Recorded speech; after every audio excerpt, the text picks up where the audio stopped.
Shafa labari shuni. Jama'a masu sauraronmu barkanmu da warhaka. Muna nan a cikin littafi mai suna Zumuncin Zamani, wadda Nazifa Sabon Ashe ta wallafa. Muhammad Sadi Bookshop da yake kasuwar Bacci shi ne wanda ya aiko mana da littafin. Salamatu Bello Abdullahi ke cewa a yi sauraro lafiya.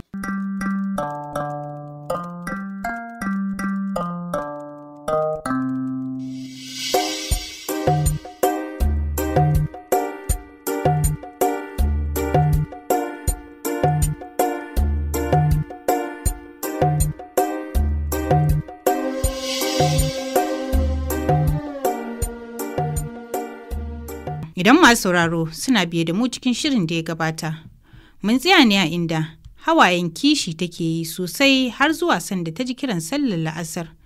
Da ƙyar ta miƙe daga kan gadon zuwa lokacin jikinta ya yi tsami sosai. Alwala ta fara yi ta yi sallah sannan ta buɗe ƙofar, ta san dai tuni ya tafi gurin matar gwal ɗin nan. Fuskarta koɗai ta fita bakin falon. Mamaki ne ya kama ta lokacin da ta gan shi kwance yana bacci sosai kamar baccin dare. Kallo ɗaya ta yi masa, ta wuce shi ta shiga kicin don yin wanke-wanke. Ƙararar kwanukan da take tattarawa ne ya farkar da shi. Ya miƙe zaune cikin nishaɗi. Tabbas ya ji daɗin barcin nan da ya yi. A nan muka tsaya, yau za mu ci gaba. Sai da ya yi sallah sannan ya isa kicin ɗin. Tana ganinsa ta kicin da fuskanta, ta ci gaba da jera kwanukan da take wankewa a cikin kwando. Ta baya ya riƙe ta haɗe da riƙe hannayenta, yana sinsinan ƙamshin turarenta. Bestina, babu neman ɗan tayi ne, sai kin wahalar min da bebi ko? Cikin wata iriyar murya yake yin maganan. Wai meye haka ne, kina ta wani ɓata rai haka, kin san ba na so, ko so kike yi na je waje na dinga bin matan banza? Murya a cunkushe ta ce da shi, ina matar gwal ɗin da za ka zo ne ka liƙe min. Tsam ya zare jikinsa kusa da ita, wallahi kuwa har ma kin ankarar da ni. Ana zancen gwal, wake ta azurfa. Da sauri ta zaro ido jin furucin nasa, bata san da ta ce, ni kake faɗi min haka ko? Lumshe mata ido yayi alamar ai bata san da ta saki kwanin da ke hannun ta tsatsatsa ya faɗi ya fashe ba. A sakwane ta fita idan ta ya rufe duhu kawai take gani. Ganin tana tangaɗi hakan ya tsoratar da Hisham ɗin. Sam ya mamanta ba a son tashin hankalin mai ciki sai a lokacin nema ya ankare. Da sauri ya bi ta ya ɗauke ta cak. Tana titirjewa amma bai dire ta ko ina ba sai kan gadonta ya kunna mata AC. A hankali yake lallashinta. Ki yi haƙuri bestina, wasa fa nake yi miki, wallahi duk abin nan cikin wasa ne, kin ma ji na rantse miki da girman Allah. Hankalinta ya kwanta musamman da ta ji yayi rantsuwa, ta san baya rantsuwa akan ƙarya. Ya ci gaba da rarrashin nata har zuwa sanda ta samu sauƙi. Wani bacci mai daɗi ya ɗauke ta. Bai yi ƙoƙarin hana ta ba duk da dai la'asar ta gabato don ya san hakan ne kawai zai kwantar mata da hankali. Cikin sanda ya tashi a zuciyarsa yake faɗin, Saudatu kenan, danja. Shi da kansa sai da ya ƙarasa aikin da take yi a kicin kafin ya fita, bayan ya sanar da mai gadi kada ya sake ya kashe sola ko da an kawo wuta gudun kada ta tashi. Mahmud tsaye a gefen gida duk tunani ya biya da baibaye shi, zuciyarsa har zuwa lokacin bai daina tunanin Farida ba, don sonta ya yi masa da baibayi.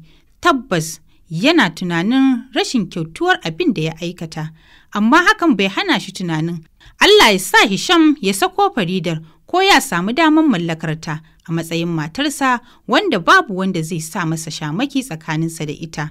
Zuciya kenan mai kai mutum ga tunane-tunane, alkhairi ko sharri.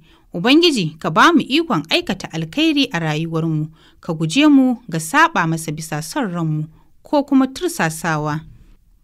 Ga dai Mahmud yadda ya fada komar shedan dumu-dumu, amma har a wannan lokacin zuciyarsa bata rusuna ba. Hasali ma tun ranar da abin ya faru yake ƙoƙarin neman Farida a waya, sai dai wayar tata a kashe take. Shi a nasa hasashen ma bai ga wani abin ɗaga hankali ba, tunda shi aiye wasarere da matar nasa baya kula ta, ya kuma ajiye ta. Ya sha kulatin ɓangaro. Ya yi tunanin zuwa gidan, sai dai duk juriya da jajircewar zuciyarsa yana tsoron karansa da Hisham ɗin, don ya san halin zuciyarsa sarai.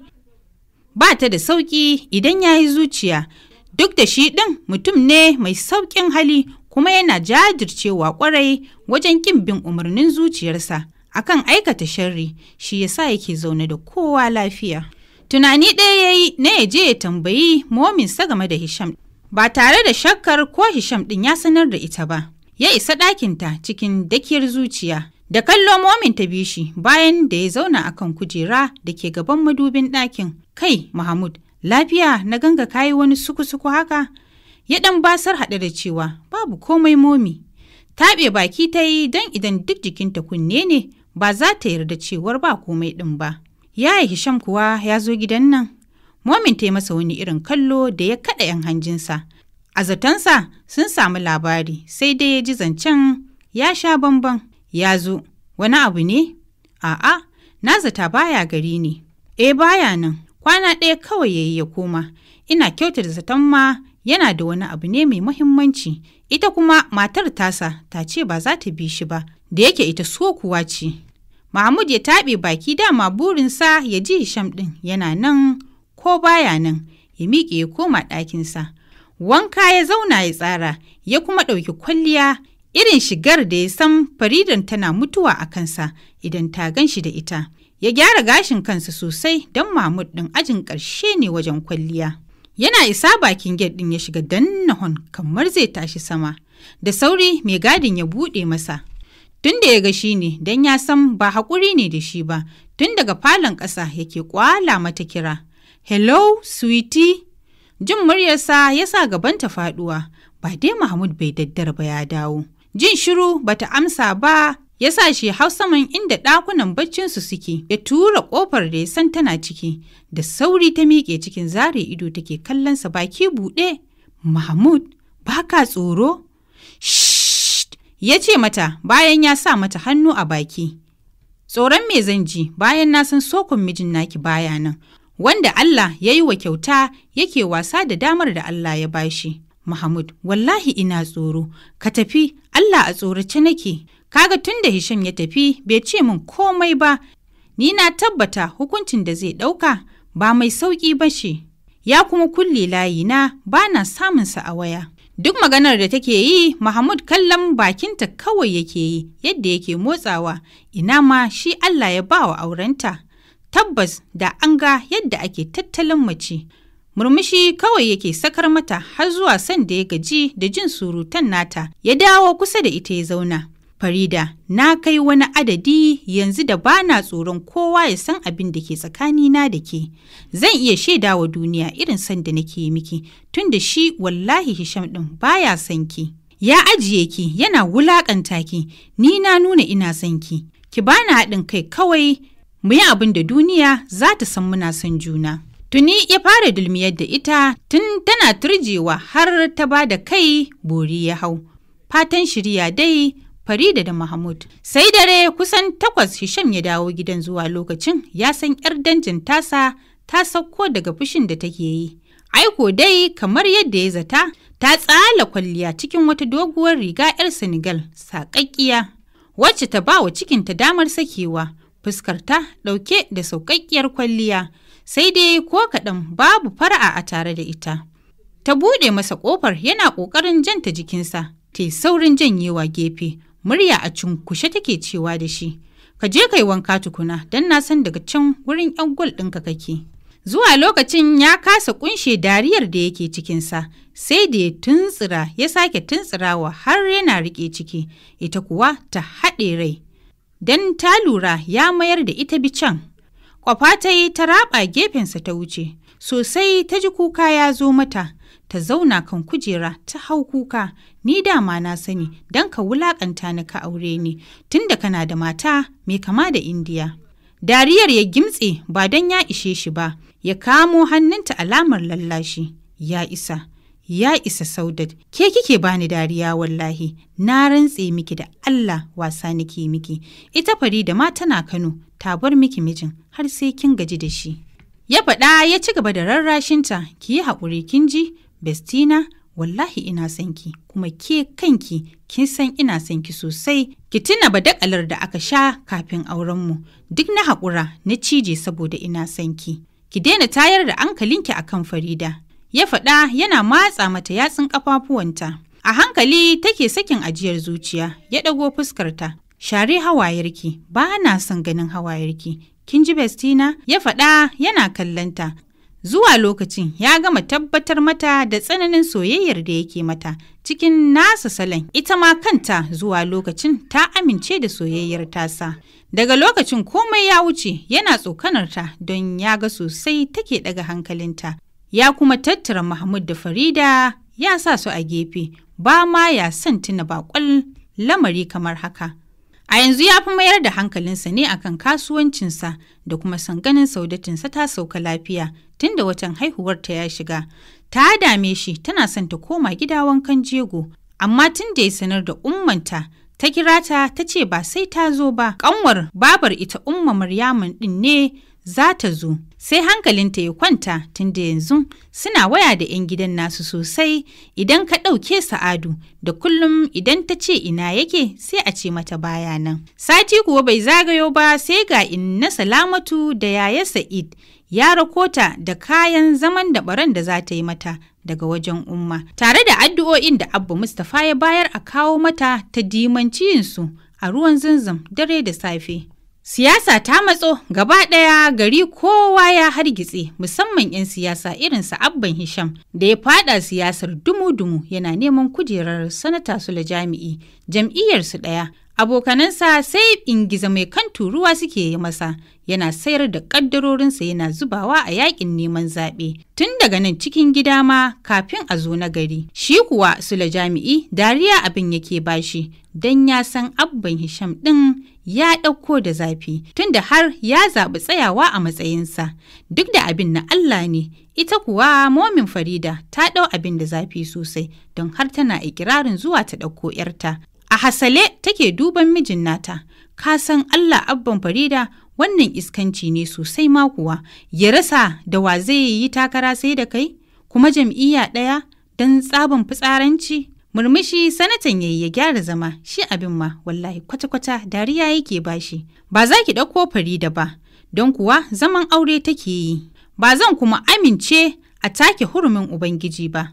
Takara ce dai, mu zuba da shi, mai rabo ka samu. Momin Farida ta ce jiyatsa, wallahi Alhaji da ka bar ni sai na koya wa mutanen nan hankali. Alhaji ya girgiza kai, a. Na me za ki koya musu hankali? Babu mamaki ma lokacin talaucinsa ne ya zo.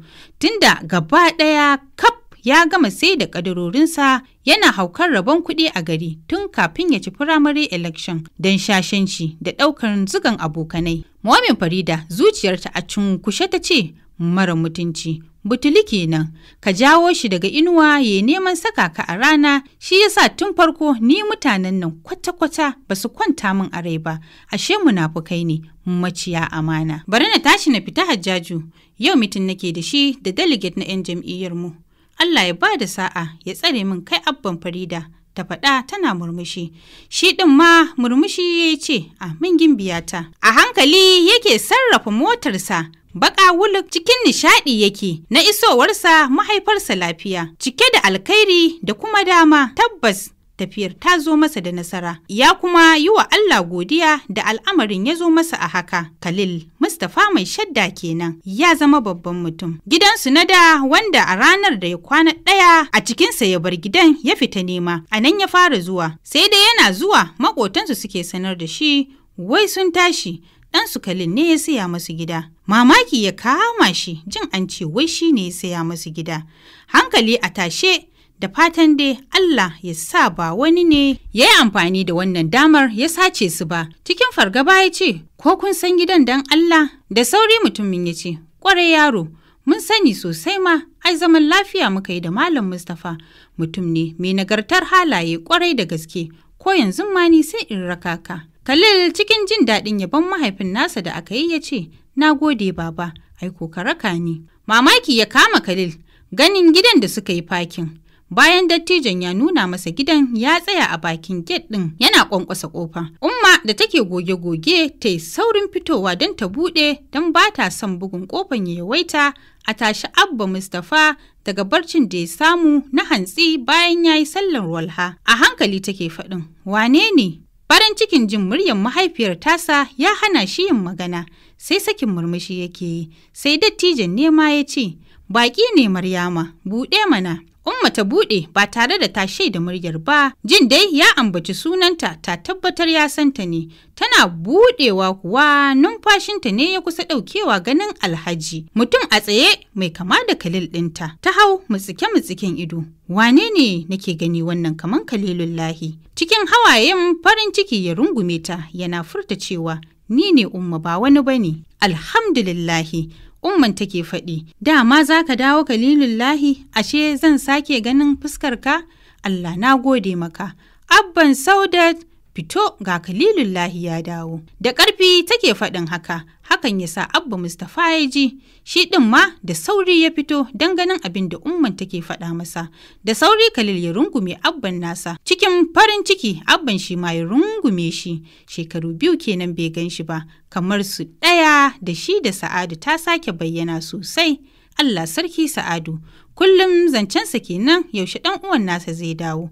Ashe Ubangiji ya raba ganawa. Tunanin da Abba Mustapha yake ta yi kenan a cikin ransa, sai ya ji ƙwalla tana son zubo masa, musamman da ya tuna shakuwa irin ta Khalil da Sa'adu. Khalil ya juya yana duban Malam Bala da ya rako shi, sai a sannan ne ma ya ga dacewar bashi wurin zama.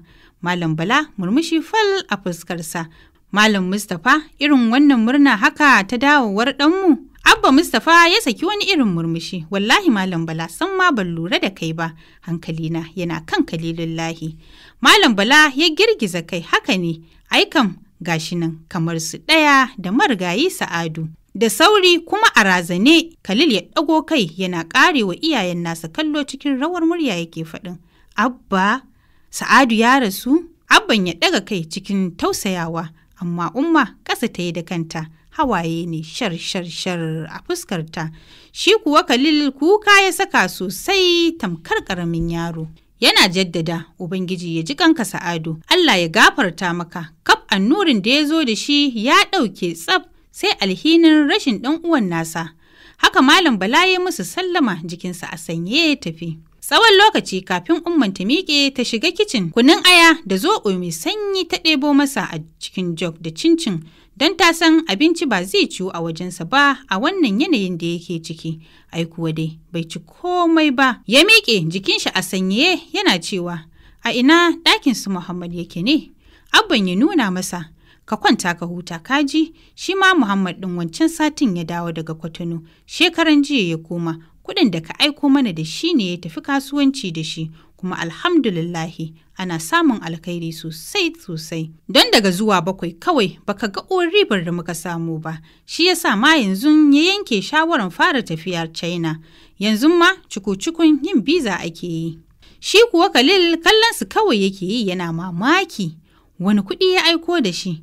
Wane ne yake rudar iyayen nasa? Bai dai zancen ba, ya bar abin cikin ransa kafin ya ce, Sa'id fa da Saudat. Saudat tana gidan mijinta Hisham. Sa'id kuwa ya tafi makaranta, jarabawar gamawa suke yi. Dan yayan kuma ya yanke shawarar buɗe masa tireda ce a kantin kwari. Ya ɗaga kai haɗe da cewa, "Masha Allahu." Ya shige ɗakin nasu ya kwanta. Tunanin mutuwar ɗan uwan nasa ne fal cikin zuciyarsa. Tabbas ya yi rashin ɗan uwansa na hannun damansa. Wayar Abba ce ta tayar da shi daga barcin bayan asuba da ya kwanta. Hisham a hankali ya ɗaga wayar. A kwanan nan har baya son ɗaga wayar mahaifin nasa don ya san zancen ɗaya ne.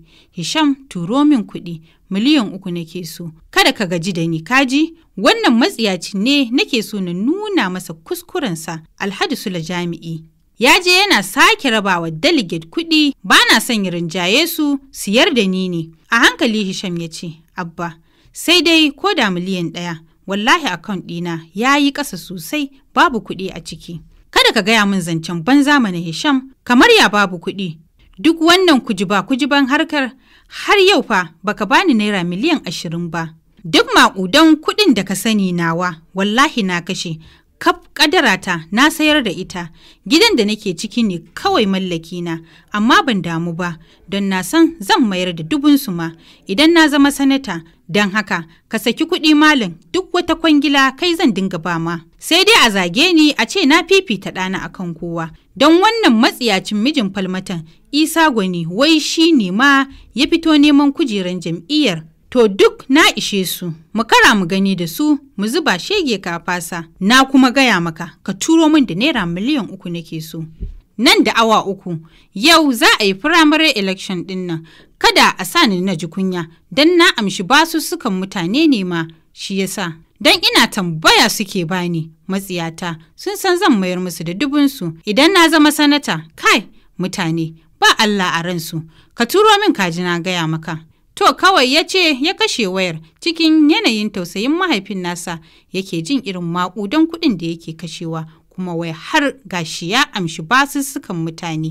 Ya kuma tabbatar ba bashi za su yi ba, Sule jami'in dai za su ba mawa tun da yanzu siyasar ta zama tamkar gado. Ya ja ajiyar numfashi kafin ya furta. Allah ya kyauta. Ga mahaifin nasa da ɗan banzan taurin kan tsiya, babu mai gaya masa ya yarda ko da kuwa mahaifiyarsa ce. Ya fi bin zigar abokai da duk abin da zuciyarsa ta raya masa, sai dai a ce Allah ya kiyaye aikata aikin da na sani. Salatin baba da ya jiyo ne ya sa shi miƙewa da sauri ya fito falo ya tarar da ita riƙe da Saudat take faman ihu, alamar naƙuda ce mai wahalarwa. Da sauri ya ƙarasa wajen, haɗe da ɗaukar ta cak yana faɗin, Baba, yi sauri ki ɗauko mayafi mu je asibiti. Da sauri ya fita, ita kuma babar ta tafi ɗauko akwatin haihuwar. Da sauri ita kuma Saudat ɗin sai ihu take yi, jin abin babu sauƙi sai na Allah. Da gudu suka isa asibitin, Allah ne kawai ya kai su. Don Hisham ya zata za ta iya haihuwa ma a cikin mota, yadda take yi. Sai dai me, suna zuwa likitoci suka tabbatar masa da cewa da saura ba yanzu za ta haihu ba. To masu sauraron mu, domin jin me Saudat za ta haifa a asibiti sai kun biyo mu a shiri na gaba. A madadin mawallafiyar wannan littafi Nazifa Sabona shi, sai wanda ya aiko mana da littafin Muhammad Sani Bookshop da yake kasuwar Bacci. Abba Ibrahim shine mai kula da shirin. Jami'in da ya ɗaukan min shirin a faifai Muhammad Umar. Salamatu Bello Abdullahi ke yi muku fatan alkhairi.